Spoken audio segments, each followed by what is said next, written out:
1, 2. Oh, the levels are at the top now. Yeah, they do work. What's going on, people? Welcome to that video that I can't believe actually is 12 months ago since we did the last video, which is the What's in My Camera Bag 2024 long haul edition. Oh, shit. Getting a bit chilly here in Tokyo. Woo, boy. So this is What's in My Camera Bag 2025 Tokyo edition, and it's completely different to how it was last year. Last year there was just way too much gear. This is what's in my camera bags when I go out to shoot, and if I'm hiking or if I'm doing something big that, you know, requires me to take a few things with me. I'm back to this bag. This is the Yuan Wen bag off Amazon, waterproof. Don't take my just take my word for it. Your stuff will be dry in the shower. I've had this bag now for, gosh, 3 years, 4 years. It just does everything. It's kind of just the right size. Maybe you could do something a touch bigger, but this is just the right size. So in here fits everything from drone, sometimes a second camera body, but we'll get onto that later. You got space in the top here for like a pack lunch or something if you're going on a hike. Strap on the side as well for a tripod, so I can always take tripod with me. And yeah, that's what we're starting with. And of course, Boba Fett has been to my little Lego Boba Fett has been to all the countries that I've taken that bag to so far, which is all of them. But when I'm not using that bag, and I've been doing this a lot recently, I've been packing light, I've been using this. This is the Carhartt, they're called the Hook and Haul waist pack. I think this is an American only thing, so I think you can only get this one in America. Sick. It's absolutely, it's like the perfect size to fit camera body, couple of lenses, wallet.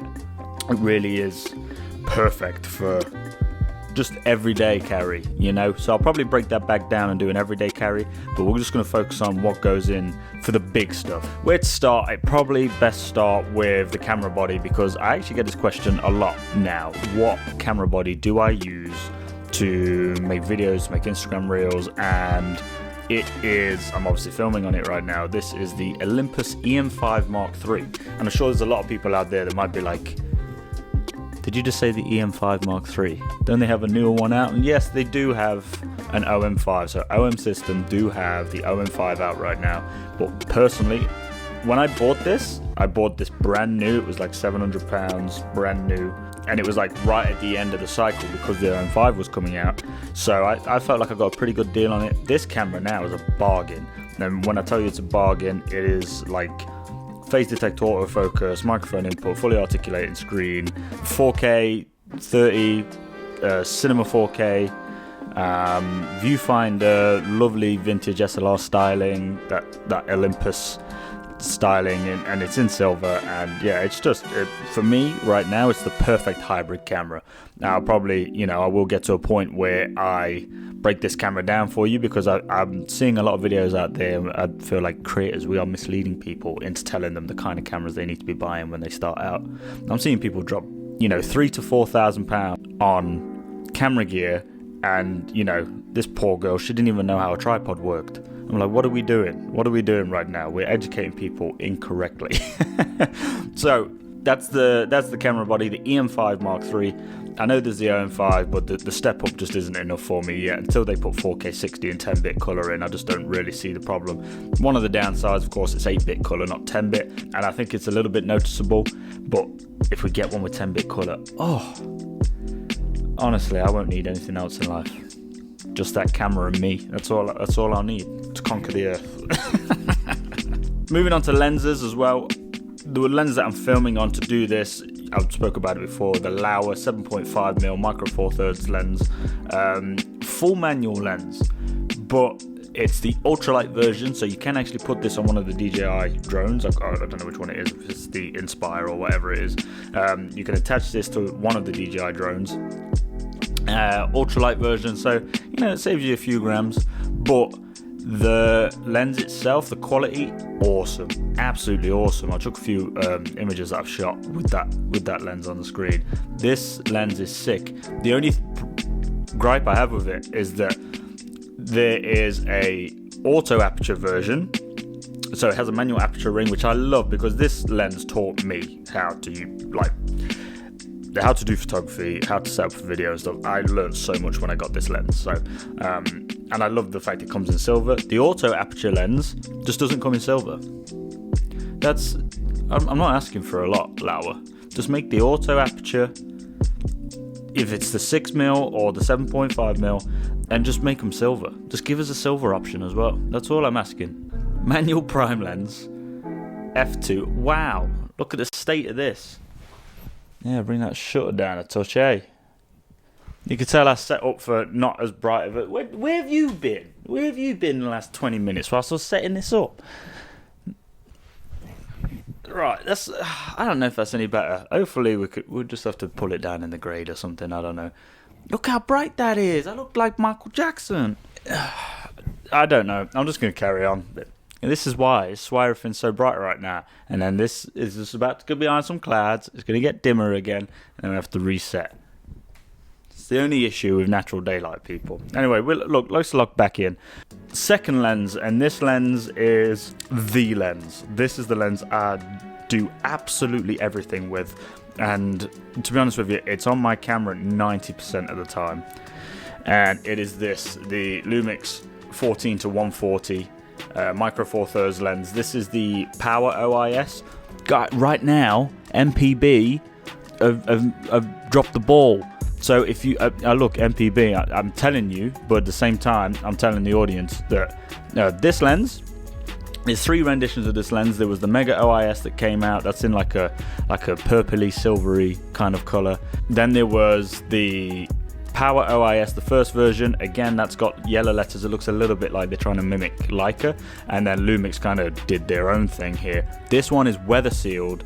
The others are not. And for that reason, that makes one of this the best travel lenses. Obviously, Micro Four Thirds, the focal range is doubled. So it's 14 to 140, 28 to 280. 28 to 280. Just like, and look at the size of this thing. Like, there aren't other lenses. I know Lumix just dropped the S9 and it was a good experiment, but Lumix, you know that Micro Four Thirds, you know what you can make with Micro Four Thirds. You can make small compact lenses. You can make small compact lenses like this that work with smaller bodies and are capable. Lumix, you can do that. You make a GX90 and basically take what you learned from the S9, implement it into the GX9 body or the GX80 body, give it a little bit of weather sealing, give it a fully articulating screen, some mic input, and we are good to go. A bit of phase detect, a little bit of 4K 60, you know, just sprinkle a little bit of salt on there, get a bit of paprika, you know what I mean? Put some barbecue sauce on there, let it marinate a little. You know, put a little barbecue sauce on here, let it marinate. Oh, get out right now. So that lens is outstanding. The versatility is fabulous. Downside, it's variable aperture, so it's 3.5 to 5.6. Next lens, you guys know about this one. This is the 14 to 42 Pancake EZ from Olympus. This lens is, yeah, cool. I always put this on if I'm going into like a club or something. Versatility, but then it doesn't take up too much room in my bag neither. It's also permanently got a 46mm step-up ring on there. I put it on and Amatok, for some reason, it's locked on there forever now. But that works in conjunction with my filter, which is the same one that I've mentioned before. This is the source right here. This is a little bit of that secret sauce. The Format High Tech soft gold 1/4 strength. Sick. Shouts to Format High Tech for custom making that for me. You guys out there, if you want one, you can go and get the Philip Bloom gold filter, which also looks sick because the filter ring itself is gold. I actually want one, but I don't know if it would fit the Lumix, so I've got to check into that. But I do need to get a gold filter done for the Lumix at some point soon because I am losing out on a little bit of that diffusion. So yeah, sick diffusion filter. So if we're packing up the big bag, I will always take this out with me now. So this is the Insta360 X3. I do have that set up with my phone, and my phone is iPhone 15 base model. Don't let them fool you. What? Look how bright this is. Really, really good phone. I always wanted to switch from the phone that I had last year, which was the Xiaomi Note 8 Pro. That phone was outdated. The phone was like 6 years old by the time I'd finished with it. And then I wanted to switch to this because the workflow is just gone up exponentially. So as soon as I've finished an edit on the computer, like if it's a reel, I can literally airdrop it straight to the phone, then put it straight onto Instagram within like 5 minutes of me finishing the edit. So stuff like that, that's why it was a good investment for me to get this. It cost me about £800, but the way in which it's helped with the workflow is just brilliant. So, you know, even like the last reel that I did, and I'll kind of scooch over so you can see it. So this last reel that I did here, I literally shot that in this apartment and then just transferred it straight over to this phone, and I basically shot the whole thing in like an hour. It took me like 1 hour to put it all together, to edit it, to color grade it, and then stick it onto my phone. And because the transfer is so fast, it means that even if the color grade is wrong on a computer, by the time I transferred it to the phone, I can adjust the color grade again and then send another copy straight to the phone, and then I can be like, oh, okay, yeah, it looks right now. The 4K video on this is decent though. So for a lot of people out there who are wanting to create, you want a place to start, this is a good place to start. People, it's not just a flippant thing that people are saying. It's like, you know, this is a good place to start, is to use an iPhone. The 4K that's in there is decent, and it should get you so far.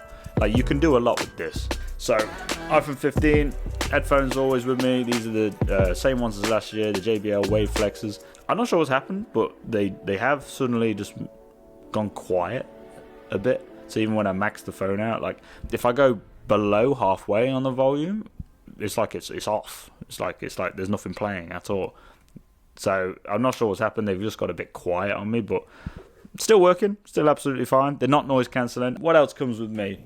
We have this. This is just a case, a JJC case off of Amazon that has my batteries, spare battery in there for the Olympus, the spare SD cards. And you can run up to 6 SD cards in here. I don't think you can run any more than that. And I've had to customize it a little bit so that the batteries didn't jiggle around. I've had to put a couple of foam pads in there. Drone. Mini 3 Pro. Still, the Mini 3 Pro, I just think value for money now. This is probably... Although they're still kind of the same sort of price. The tool itself is just so good. Like, the footage that we got at the top of Ben Nevis was just unreal. Like, it just, yeah, outstanding. It's absolutely outstanding drone. So I cannot get, and the customer service from DJI is fantastic as well, because I crashed this again in Wolverhampton whilst filming a marathon. And of course, I have it with the controller. This controller saves you a lot of time and effort whilst, you know, setting up. You don't have to use your phone, so you don't have to worry about your main device dying on you because you've got the controller there as well. That's everything really, apart from this microphone, the Rode Video Mic Go. But yeah, that's it really for the gear this year. That's what I'm saying, much more stripped back. Obviously, long haul stuff, you know, I've got SDs with me and whatever, but when I actually did the long haul trip, the move to Tokyo, I actually came with this bag. I don't have the other bag. So yeah, that's pretty much everything. I will leave links to stuff below. They are Amazon affiliate links, so I will get a commission off of those if you click through those and buy through those links. Keep an eye out. We've got more videos coming up. I've got a list of videos over there that are recorded that aren't edited yet, but this weekend it's all about cars, so there's going to be a lot of car content coming out. If you want to see a lot of the stuff that's happening like in the moment, Instagram is the place. On YouTube, we've started off really good this year, and I want to keep giving you some more content, a little bit like this, a little bit more informational stuff that you might be curious about, because I have had a lot of questions about my gear recently as well, and I don't want to refer them to last year's because we don't have the Lumix S5 anymore, and we don't have the 70-300 and the 20-60. It's all sold to help me fund this trip. So yeah, we've stripped his gear back a lot more and streamlined it, and this is what we're using right now. So Whatever has happened in this room today has just gone all over the place. The sun is in and out like crazy, so it's gone dark again. You know how it be. I hope you guys enjoyed this video. I hope it was informational. On Instagram, keep an eye out for like photos and stuff, because we've got some wicked photo sets coming through. I might upload a short at some point on Monday or Tuesday as well, and keep your eye out for that. Just a little bit of creativeness whilst we're here. So I hope you guys enjoyed that video. That's been all from your boy Paice, and we'll see you out there in the streets of Tokyo. Peace.